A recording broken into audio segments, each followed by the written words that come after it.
وسلم کے یاروں کی صداقت، رب کعبہ کی قسم، صدیق کی صداقت ہمارے پاس ہے، عمر کی عدالت ہمارے پاس ہے، عثمان غنی کی سخاوت ہمارے پاس ہے، مولا علی کی شجاعت ہمارے پاس ہے، مصطفیٰ کا نظام ہمارے پاس ہے، بلال کی اذان ہمارے پاس ہے، اور سید الثقلین بھی ہمارے پاس ہے، امام حسن و حسین بھی ہمارے پاس ہے۔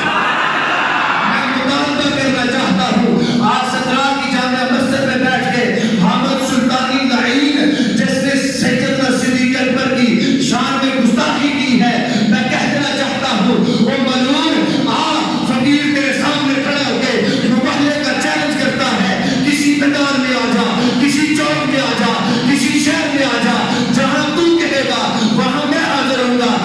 میں مباہلے کا چیلنج کرتا ہوں، تیرا عقیدہ کہ صدیق ظالم ہے، تیرا عقیدہ صدیق فاسق ہے، میرا عقیدہ صدیق اکبر عاشق رسول ہے۔ ہاں آپ میں چھلانگ لگائیں گے، جو سچا ہوگا بچ جائے گا، جھوٹا ہوگا مر جائے گا۔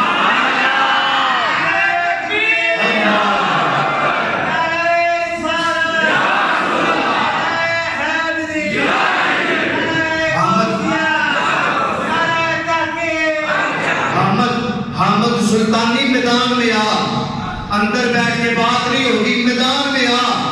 الحمدللہ ہم نے کھایا نبی کے یاروں کا صدقہ، ہم نے پیا نبی کی اہل بیت کا صدقہ۔ ہم کسی بے ایمان کو نہ نبی کے صحابہ میں بکواس کرنے دیں گے، نہ نبی کی اہل بیت میں بکواس کرنے دیں گے۔